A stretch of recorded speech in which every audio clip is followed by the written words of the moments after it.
धातूंची अभिक्रिया. धातूंची ऑक्सिजन बरोबर होणारी अभिक्रिया. धातूंना हवेमध्ये तापवले असता हवेतील ऑक्सिजनशी ते संयोग पावतात व धातूंच्या ऑक्साईडची निर्मिती होते. सोडियम आणि पोटॅशियम हे अतिशय क्रियाशील धातू आहेत. कक्ष तापमानाला सोडियम धातू हा हवेतील ऑक्सिजन सोबत संयोग पावतो आणि सोडियम ऑक्साईड तयार होते. 4Na सॉलिड अधिक O2 गॅस यातून आपल्याला मिळते 2Na2O सॉलिड. हवेत उघडा ठेवल्यावर सोडियम धातू सहज पेट घेतो. त्यामुळे प्रयोगशाळेत तसेच इतर ठिकाणी होणारा अपघात टाळण्यासाठी तो केरोसिनमध्ये ठेवतात. काही धातूंचे ऑक्साईड हे पाण्यात द्रावणीय आहेत. त्यांची पाण्याबरोबर अभिक्रिया होऊन अल्कली तयार होते. Na2O सॉलिड अधिक H2O लिक्विड यातून आपल्याला मिळते 2NaOH ॲक्वियस.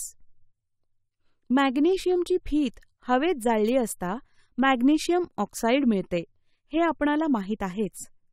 हे मॅग्नेशियम ऑक्साईड पाण्याबरोबर अभिक्रिया पावते व मॅग्नेशियम हायड्रॉक्साईड हा अल्क तयार होतो.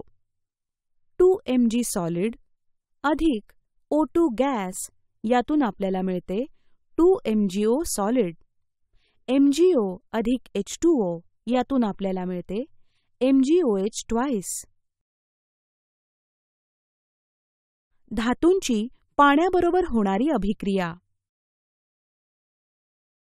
साहित्य, चंचुपात्र, रासायनिक पदार्थ, विविध धातूंचे नमुने.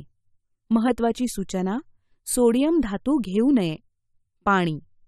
कृती: प्रत्येक धातूचा तुकडा घेऊन थंड पाण्याने भरलेल्या वेगवेगळ्या चंचुपात्रात टाका. 1. कोणत्या धातूची पाण्याबरोबर अभिक्रिया झाली? 2. कोणता धातू पाण्यावर तरंगला? का? वरील कृती संदर्भात एक सारणी तयार करा. त्यामध्ये तुमची निरीक्षणे नोंदवा. सोडियम आणि पोटॅशियम या धातूंची पाण्यासोबत अतिशय जलद व जोमाने अभिक्रिया होते व त्यातून हायड्रोजन वायू बाहेर पडतो.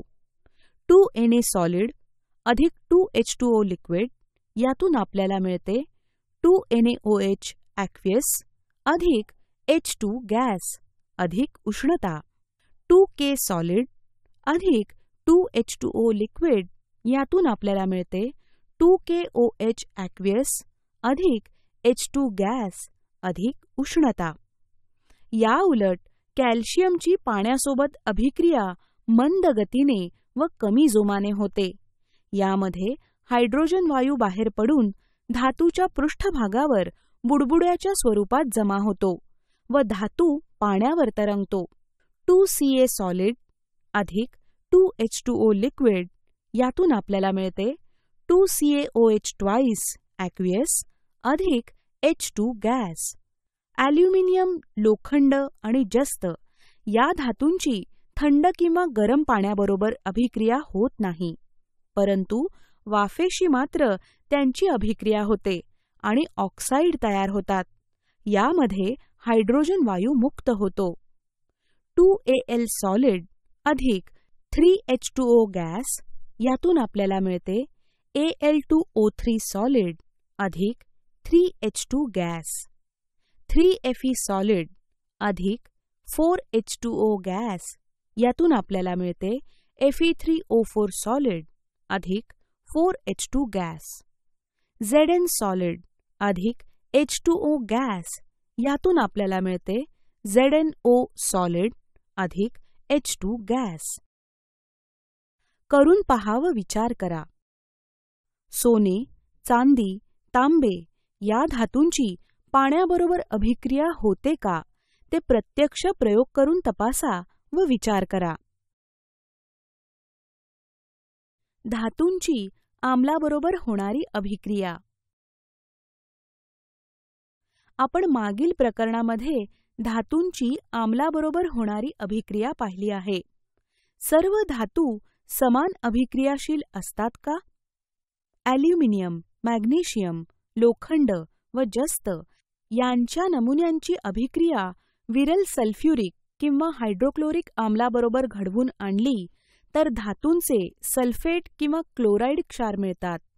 या अभिक्रियेमध्ये हायड्रोजन वायू मुक्त होतो.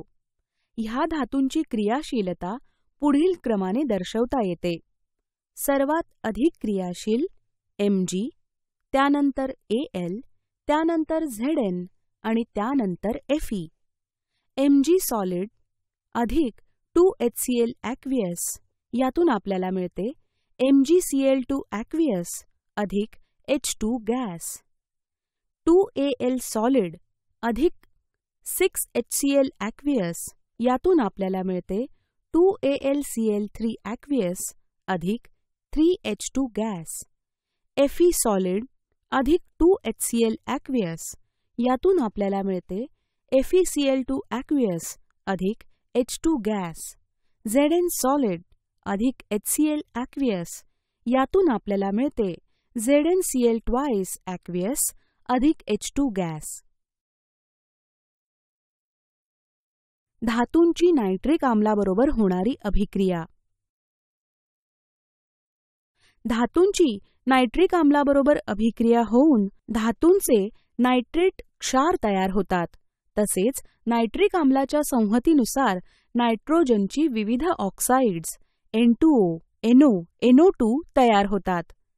Cu सॉलिड अधिक 4HNO3 ॲक्वियस संहत ह्यातून आपल्याला मिळते CuNO3 ॲक्वियस अधिक 2NO2 गॅस अधिक 2H2O लिक्विड. 3Cu सॉलिड अधिक 8HNO3 ॲक्वियस विरल यातून आपल्याला मिळते 3CuNO3 ॲक्वियस अधिक 2NO गॅस अधिक 4H2O लिक्विड. आम्लराज. आम्लराज हा अतिशय क्षरणकारी, करोसिव्ह तसेच वाफाळणारा फ्युमिंग द्रव आहे. सोने आणि प्लॅटिनम या राजधातूंना विरघळवू शकणाऱ्या काही थोड्या अभिक्रियाकारकांपैकी हा एक आहे.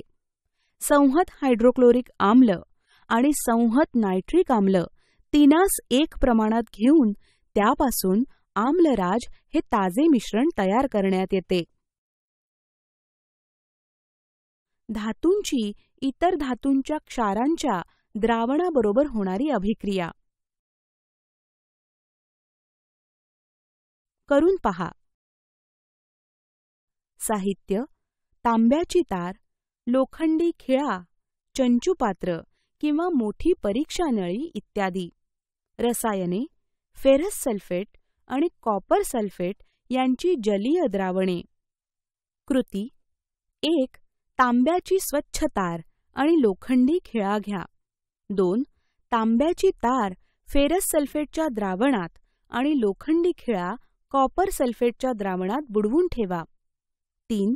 साधारणपणे 20 मिनिटे एका ठराविक काळाच्या अंतराने सतत निरीक्षण करत रहा. कोणत्या परीक्षा नळीत अभिक्रिया झालेली दिसते? आ. अभिक्रिया झाली हे तुम्ही कसे ओळखले? ई. अभिक्रिया कोणत्या प्रकारची आहे?